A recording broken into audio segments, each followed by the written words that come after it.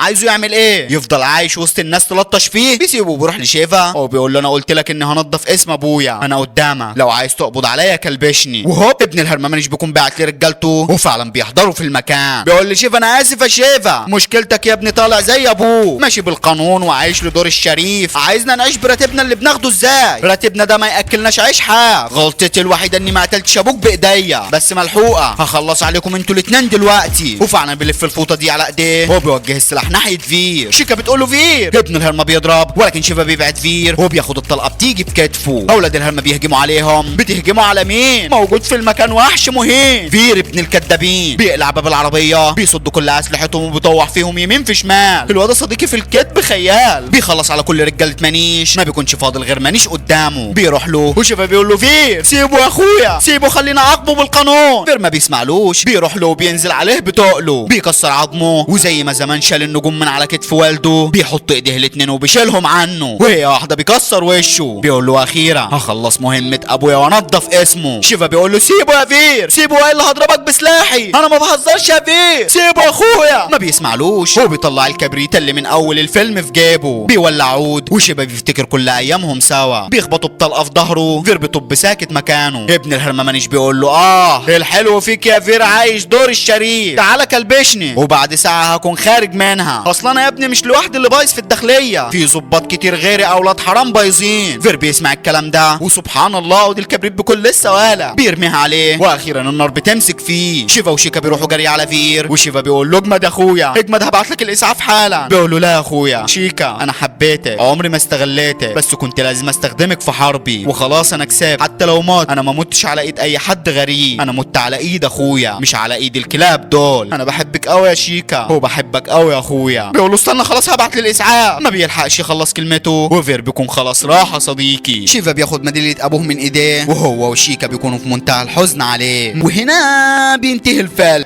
وبيبدا الفيلم وزير الداخليه ساتيا اللي الصحافه والاعلام بيقولوا عليه ساتيا افضل وزير داخليه مسك المنصب ده من يوم ما نشأت الهند. النهارده هيروح على مجلس النواب وهيشوف مين فيهم اللي موافق على القانون الجديد اللي عايز يطبقه. القانون ده هيحجم كل مجرم، مفيش حد هيفكر يغلط والا هتكون نهايته على ايد الحكومه. اللي بيعور اي حد هيتعور، اي مجرم هيعمل اي حاجه هيتعمل فيه نفس اللي بيعمله بالظبط. وفعلا ساتيا بيروح قدام تمثال ابوه ازاد وبيخش مجلس النواب. وراه على طول بتخش النائب فيديا مراته، وساتيا بيقول للنائب شوانت يا ريت النهارده تصوت لي علشان اطبق القانون الجديد ده، هيخلي اي حد ماشي في طريق شمال يرجع. بيقول له يا اخي اللي خلف ما ماتش، انت نسخه طبق الاصل من ابوه، كان عايز يمحي الفساد من البلد ولكن يا خساره محى حياته وعاش الفساد، وطالما انت ماشي في طريقه هيكمل الفساد وهتموت انت. الاعتراف بالحق فضيله، لو انت ضحكان على نفسك كل النواب اللي هنا بيتكلموا باسم الشعب هيصوتوا ضدك، ومش رجالتك وبس حتى مراتك هتصوت ضدك. وفعلا رئيس الوزراء بيقول كل واحد مكانه. طبعا كلنا عارفين القانون الجديد اللي عايز يطبقه وزير الداخليه، اللي موافق يقول نعم واللي رافض يقول لا، 5 6 بيقولوا نعم والباقي كله صديقي بيقول لا، حتى رجالته ومراته. ساتيا بيكون في منتهى الصدمه، وابن الهرمشوانتي بيقول عيب كده يا جدعان، وزير الداخليه بسببكم زعلان، احنا شعبنا مش محتاج اي قوانين جديده، كفايه اللي الشرطه بتعمله فيه. هو بيقطع ورقه قانون ساتيا الجديد. رئيس الوزراء بيقول عايز تقول حاجه يا ساتيا؟ بيقول لها قول ايه يا فندم بعد اللي حصل، انا مش مصدوم لان القانون الجديد ما اتطبقش، رغم ان القانون ده هيلم مجرمين كتير قوي وكل واحد هيمشي زي ما قال الكتاب، اي حد كان هيغلط غلطه صغيره هيتعاقب بنفس الطريقه، ولكن الرجاله كان لهم راي تاني. انا مصدوم لان الشعب اللي عايز احميه رافض القرار ده، ومش هجيب اللوم على الشعب، على النواب اللي بيتكلموا بلسانه وبياخدوا قرارات الشعب. احنا بقينا في بلد اللي معاه فلوس باشا ايا كان المصدر، مخدرات سلاح ارهاب، والفقير متداس عليه يتضرب من اي بلطجي، والبلطجي بيخش المركز ياخد 2 3 في السجن وبيخرج ولا كانها حصلت اي حاجه، والشخص اللي اتضرب بيعيش الباقي من حياته متعلم عليه. لو البلطجي ده عارف ان في قانون بيقول زي ما اتضربت هتتضرب بنفس الطريقه هيخاف يعمل اي حاجه، ولو عمل هيكون عبره لغيره. الكل بيسقف له الا ابن الهرمشوان. لكن من الاول يا رجاله بتسقفوا بعد ما رفضتوا القانون؟ المهم بيسيبهم ويمشي، ومراته بتخرج للصحافه والاعلام بره، بيقولوا لها انت ازاي صوتت ضد جوزك؟ بتقول لهم طب لو يا ترى انا قلت نعم كان القانون هيتطبق؟ اللي جوه كلهم رافضين، وانا لو قلت نعم الكل هيقول ده وافقت علشان جوزها، وان جيت للحق القانون ده كان لازم يتطبق. وساتيا بيروح على المستشفى يخش اوضه امه، هو بيقول للدكتور ايه يا دكتور مفيش اي جديد؟ بيقول له يا ابني انت بتسالني السؤال ده من 25 سنه فاتوا، وانا كل يوم بديك نفس الاجابه، قلتها لك من 10 سنين فاتوا وبقولها لك تاني النهارده، امك مش هتفوق من الغيبوبه دي، حرام عليك الفلوس اللي بتصرفها، فكر وانا معاك يا ابني. هو بيسيبه ويمشي، بيلمس رجلين امه وهو بيبوسها على دماغها زي ما كانت بتبوسه زمان، بيرجع على البيت وبيبص على صورته هو وامه وابوه، ومراته بتخش عليه بتقول له انا مش جايه هنا اهون عليك، ولكن اللي انت عملته وبتعمله في البلد دي مش قليل خالص، انت امل وقوه الشعب، اياك تستسلم، وبالنسبه لامك هتفوق بس في الوقت المناسب. بياخدها بالحضن، وعلى بالليل بيلبس بدله الكذب وبيروح على تمثال ابوه، بيقول له من يوم ما مت يا اسد والفساد زاد، وزي ما وقفت ضد المجرمين زمان انا مكانك وهكمل لحد ما اموت، وطالما رفضوا ان يجيب حق المظلوم بالقانون هاخد حق المظلوم غصب عنها. وفعلا يا صديقي الست دي بتكون رايحه المعبد، وهو بنتها بتتشقلب بتنزل على الارض متدشمله، بتاخدها جري في التوك توك على المستشفى، ولكن بتلاقي الدكاتره بالتملجيه كلهم متمنعين عن الشغل. بتقول له الدكتور ابوس ايديك يا دكتور بنتي بتموت الحقها. التمرجيه بتتحرك، بيقول لها ارجعي مكانك، بتقول له ابوس ايديك انا جايه من اخر الدنيا والبنت بتنزل، بيقول لها اسمعي يا ست انتي احنا عاملين اضراب عن الشغل، روحي الحقي بنتك في اي مستشفى خاصه. بتقول له مستشفى خاصه؟ ده احنا بنقول عليكم ملايكه في الدنيا وانت واقف مش راضي تعالجها علشان عايز لك قرشين زياده. بتروح جري على بنتها اللي بتكون خلاص بتموت يا صديقي. الصحافه والاعلام بيركزوا معاها، وفعلا البت بتتوكل على الله تموت. مامتها بتكون في منتهى الصدمه، وبتقوم تروح للدكتور بتقول له يا دكتور انا جيت لك ببنتي ما لحقتهاش قبل ما تموت، هيجي اليوم اللي تحتاج فيه دكتور ومش هتلاقي حد ينقذك من الموت. وفعلا يا صديقي على بالليل بيسكر وبيوقف التاكسي ده وبياخده ويمشي، ولكن ما بياخدوش على البيت، بياخدوا على الحته المهجوره دي. بيقول له انت رايح على فين يا جدع انت؟ استنى انا بكلمك، ما تعرفش انا مين وابن مين؟ ولا بيعبره. بيروح وراه وهو ده اللي عايزه، هو مين؟ الوحش المهين اسد العرين ساتيا. بيضربه في جوز الهند، بياخدها منه بيفرتكها بايديه، وبمجرد ما بيشوف وشه بيترعب. بيقول له ايوه انا اللي المجرمين اللي شبهك بيترعبوا مني، فاكر الست اللي فضلت تترجى فيك علشان تلحق بنتها وانت ولا عبرتها؟ فاكر قالت لك ايه؟ اجهز علشان ما كانتش بتقول كلام وخلاص، كلامها هيتنفذ دلوقتي. بيروح جري عليه وهي واحده في بطنه، بيخلط له الطحال على الكبده على الممبار على الكذب، وبيقلع جراثيم المعبد دول بيدمر وشه بيهم. بيشيلوه وبياخدوا على المستشفى اللي هو شغال فيها، واحد من الامن بيخرج له وبيقول لهم يا عم من هنا احنا ما بنستقبلش حالات الفتره دي، روح بيه على اي مستشفى خاصه. بيرميه قدام المستشفى، مفيش حد بيطلع له ولا بيعبره. بيقول له شوف هي دي الدنيا، يوم ليك ويوم عليه، اشرب يا ناطه، وبيسيبوه ويمشي. ثاني يوم بيلاقوه مرمي قدام المستشفى، والصحفي ده بيقول ام الست قالت كلمه غريبه قوي، وكانها كانت عارفه ان الدكتور هيتكسر عظمه مش هيلاقي حد يعالجه، واكيد اللي عمل كده بطل الناس الغلابه الخفي اللي لحد دلوقتي ما حدش يعرف مين هو. الظابط سو بيقول ده حته مجرم ملوش اي 30 لازمه، انا اللي ماسك القضيه دي، ادوني 4 شهور كمان، والبس غوايش في ايديا لو ما جبتوش متكلبش. في الوقت ده ستيا بياخد المدام، هو بيروح لرئيس الوزراء صاحب ابوه وبيعتبره زي ابوه. بيقول له تعالى يا ابني، انا زعلان قوي لان القانون اللي انت عايزه ما اتطبقش، بس يكفي اللي انت عامله علشان الشعب. لولا اللي انت بتعمله ما كانش زمان رئيس وزراء لحد دلوقتي، ولا كان في حد اصلا هيفكر ينتخبني. خلاص الانتخابات قربت. فيديا بتقول له انا ورجالتي كلنا في ظهرك. بيقول لها تسلمي يا بنتي، يلا خلينا نروح لامك الغاليه. بيروحوا المستشفى، هو بيفضل يعيط عليها، بيقول لها غيابك طال يا غاليه، من بعدك ما بقاش في حاجه في الدنيا دي تفرحنا، قوم يا مصدر قوتنا. بيروحوا على اسم الشرطه، هو بيقول للظابط صور مش بقلل من قدراتك، بس المجرم اللي بيقتل الناس ده زودهم قوي، فاكر نفسه بطل وبيجيب حق الناس الغلابه، امال احنا بنعمل ايه هنا؟ بيقول له قريب يا فندم هكون قابض عليه. بيقول له بقالك سنه بتقول قريب وانا مش هستنى اكتر من كده، انا مضطر اجيب له وحش عنيف ما بيرحمش، اي مجرم بيقف قصاده كبير وشهره وبيكون مرمي في السجن. في الوقت ده الشباب دول بيغلسوا على البنت دي، هو ما حدش قادر يحوش عنها، اولاد الهرمه بيكونوا مسيطرين على المكان، هو ما حدش عارف يلمها. تفتكر ان ما فيش حد خالص يا صديقي؟ لا والله، بيحضر في المكان الوحش العنيف الاسد المخيف، البطل التي بقدراته هيكذب النهارده كتير. جاي هي واحده بيبعدهم عنها، هو بيمد ايديها بيقومها من على الارض، الكل بيسقف له، هو مساعده بيقول اهو جه اللي ما حدش هيقدر عليه. بيقلع نضارته وكبيرهم بيخش عليه، بيمسكوا من رقبته، هو بيقول لزميله وقفت البث ليه؟ صور يالا. بيصور، هو بيقول للبنت اضربيه، بتضربه ما بيقدرش يفتح بقه. بيقول لهم حد لو شوف حاجه، بيقول له ما هو انت اللي حاميك اللبس اللي انت لابسه، لو راجل اقلع بدلتك وشوف هنعمل فيك ايه. بيقلع البدله، هو بيوريهم 6 عضلات بطنه، ولا بيهزنا صديقي، انا عندي واحده بالسته بتوعه. المهم واحد بيقرب منه، هي واحده بينسيه اللي كان ايام زمان. 3 بيخشوا عليه بسرعه الاسترفنجاح بمرجعهم كلهم على الارض. مين اللي قلبه جايبه مين؟ اركنوا بقى انتوا الاثنين. حسن وحسين بيخشوا مدلوقين، بيشيلهم وكانه شايل شنطتين. النشيد الوطني بيتقال في السماعات دي، بيفضل ثابت مكانه. زعيمهم بيقول لهم مش هيتحرك من مكانه علشان النشيد الوطني، كسروا عظمه. بيفضلوا يخبطوا فيه ولا مهزوز ولا في حاجه مقصره فيه. النشيد بيخلص، صاحبنا ده بيمد بيكسر له ايديه، اللي بعديه بيحصل اللي قبليه بيكسر عظمهم، واخر واحد بيحب يهرب بالمكنه بيشيلها بيه. السلام على حبي وحب، ما بنامش الليل من كدبه. بيمسك زعيمهم من عمود الكردان، هو بينسيه اللي كان ايام زمان، هو بيقول له انت وامثالك ملوثين البلد دي، وبيرميه بعيد. الكل بيسقف له، بيخلص وبيروح لامه في المستشفى، بيقف قدامها، هو بيكون في منتهى الحزن عليها. بيروح على تمثال ابوه، وستيا بيخرج له من جوه، بيديله التحيه، هو بيقول له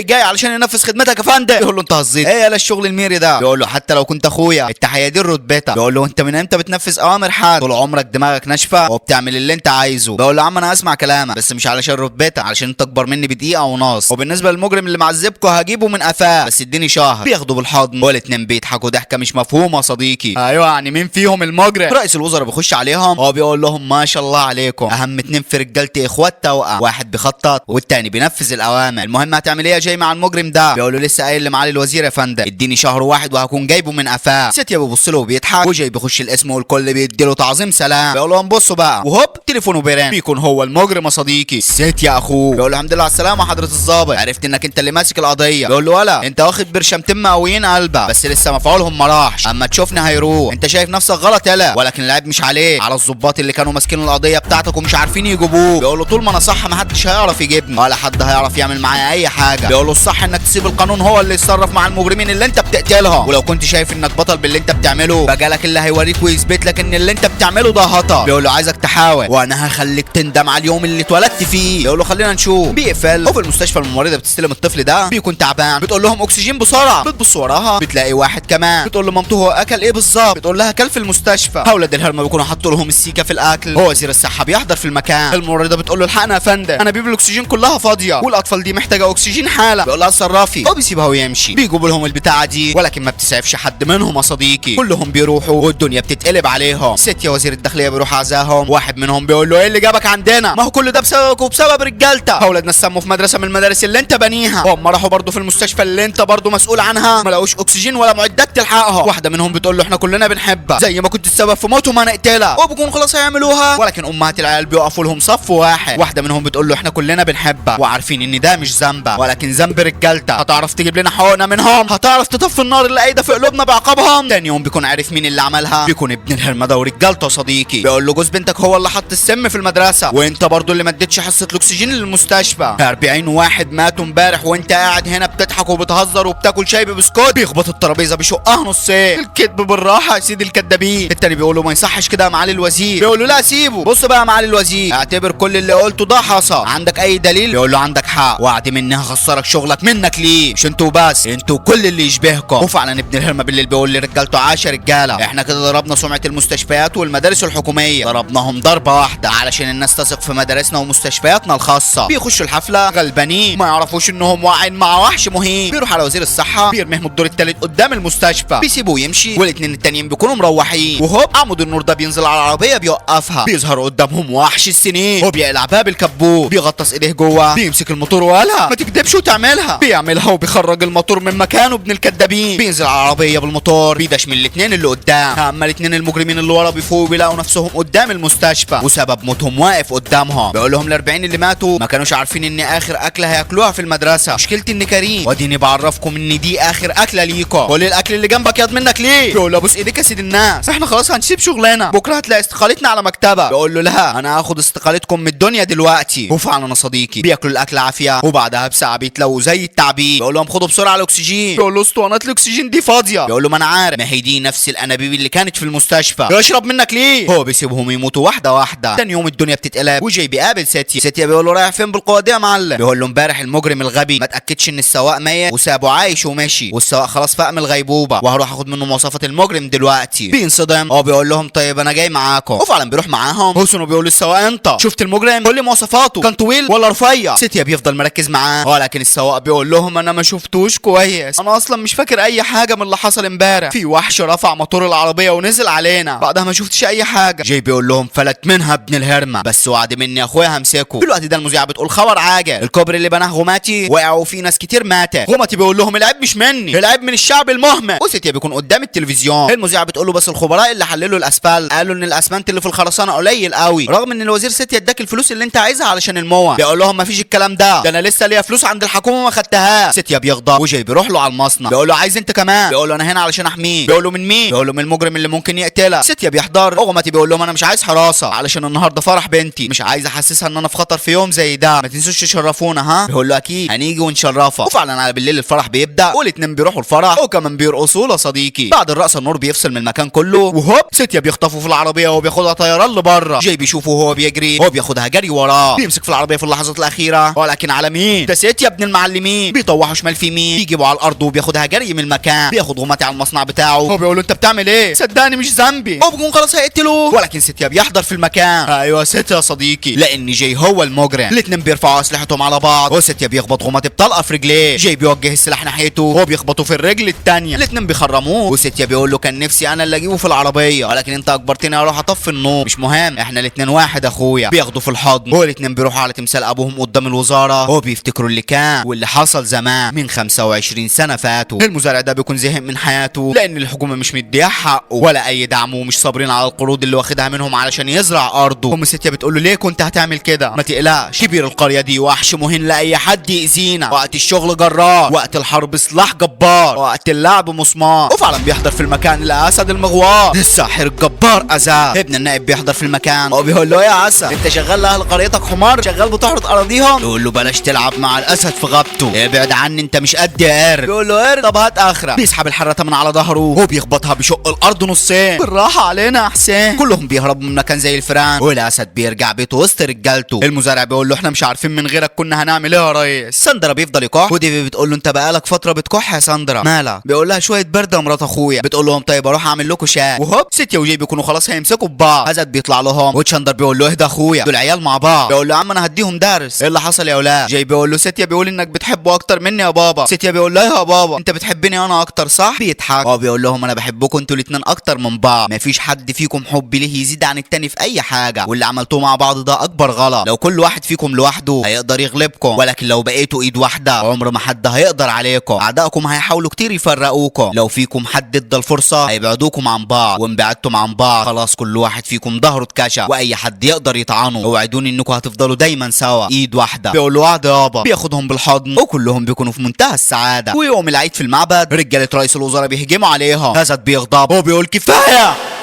بيطلع على السلم وبيقول لهم اللي حصل ده في شرع مين؟ رئيس الوزراء بيتحكم فينا وضربنا علشان داخلين المعبد بتاعنا. فين الحريه؟ النهارده المفروض في عيد وفي احتفال، بعد اللي حصل مفيش عيد، وانا اول واحد مش هحتفل الا لما اكون عايش بحريتي في البلد دي. من النهارده لازم نغير القانون وناخد كل حقنا من البلد. الكل بيهتف باسمه، والمذيعه دي بتقول بعد اللي قاله ازاد خد الشعب كله في صفه وحالف ما يمشي من قدام بيت رئيس الوزراء الا لما يقابله وينفذ له كل طلباته ويدي الشعب كل حقوقه. في الوقت ده ازاد بيروح جري على ساندرا اللي بيكون راقد بين الحياه والموت. بيقول له ليه يا اخويا خبيت عني؟ ليه خبيت عني طول الفتره اللي فاتت؟ ليه ما قلتليش ان عندك المرض الوحش؟ بيقول له ما كنتش عايز اقلقك عليا، يعني لو كنت قلت لك كنت هخاف. كسفتك يا حازم. الكل بيكون في منتهى الحزن عليه، وتشاندر ما بيعرفش يخبي دموعه. ساندرا بيفضل يكح، والممرضه بتقول لهم لازم يروح المستشفى حالا. ازاد بيقول لهم وماله، انا هاخده على المستشفى حالا. اللي وراه بيقول له مش هينفع، رئيس الوزراء جاي علشان يقابلك زي ما انت عايز. ديفي بتقول لهم انا هروح معاه، وفعلا بتاخده في عربيه الاسعاف. ورئيس الوزراء بيقعد قدام ازاد بيقول له خلاص يا ابني انا هنفذ لك كل اللي انت عايزه، قرارات المزارعين وميه هديهم كل حقوقهم، ده وعد مني وكله بالقانون. بيسلم عليه وهوب عربيه الاسعاف بتتقلب بمراته ساندرا. واحد من رجاله ازاد بيوصل له الخبر، بيروح طيران على بره. ديفي بتكون حالتها صعبه، وساندرا رغم التعب اللي هو تعبانه بيشيلها وبيكون في طريقه للمستشفى. بيقع ويقوم ويقوم ويقع لحد ما بيوصل بيها المستشفى. ازاد بيوصل وبيقول له ليه عملت كده يا اخويا؟ بيقول له يا اخويا انا مش بس في ده، انت ومراتك عمري ما هنسى جمايلكم عليا، وبيتوكل على الله يموت. ازاد بيخش يدي مراته دم، هو بيقول لها ما تخافيش هتبقي زي الفل. وهوب اولاد الهرمه المقنعين دول بيخشوا عليه، بيقفلوا الباب، بيقول لهم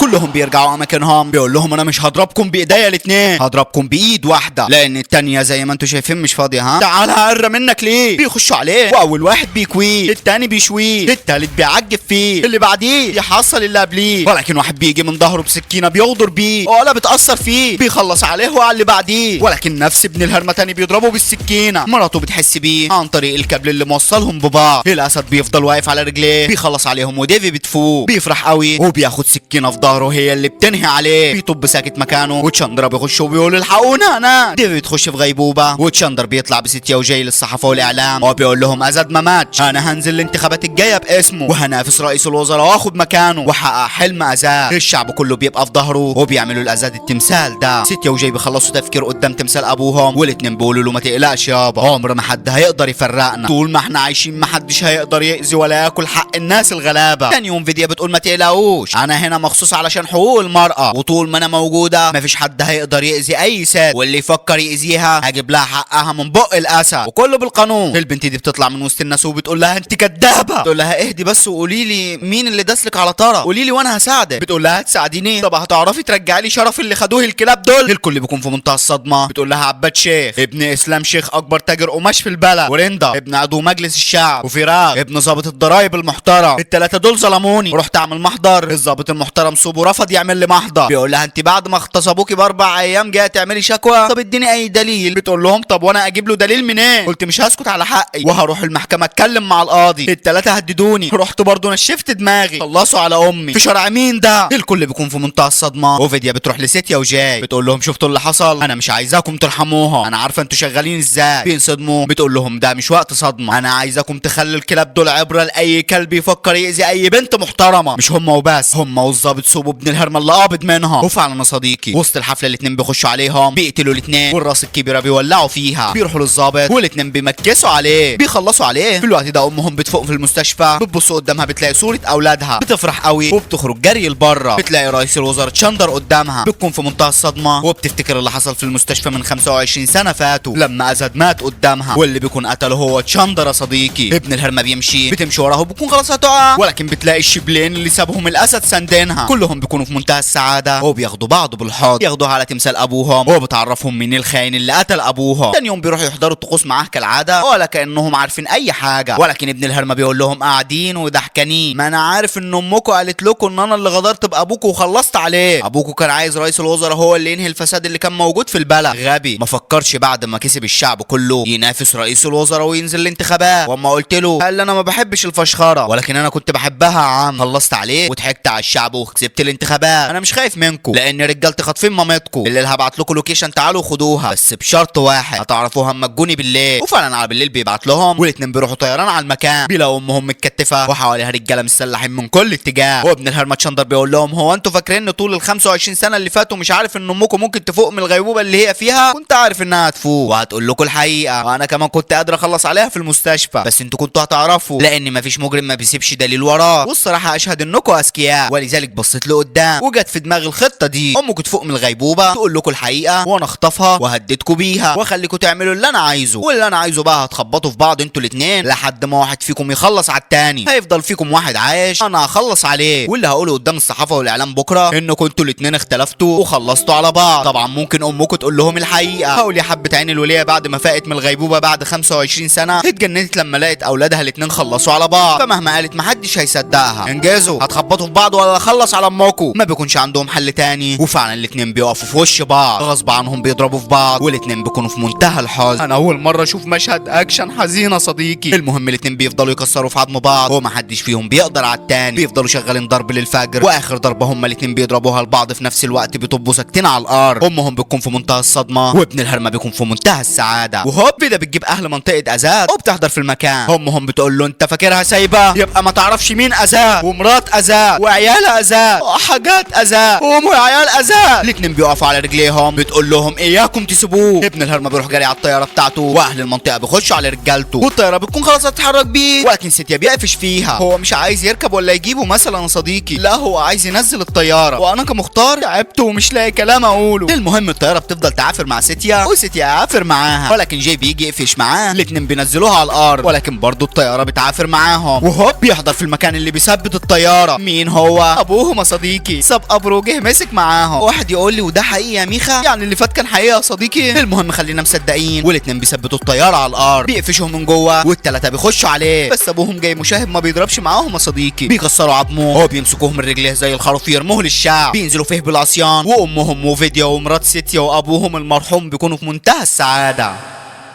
وهنا بينتهي الفيلم يا ساده. اتمنى اكون كفيت ووفيت. حط لايك بقى لو نسيت، وكومنت مسكر يا ريت، واشترك في القناه وفعل زر الجرس علشان تشوف كل جديد، وخش خد لفه في القناه صدقني وبكل تاكيد هتلاقي فيديوهات كتير هتعجبك. اشوفك الفيديو الجاي يا قمر. سلام.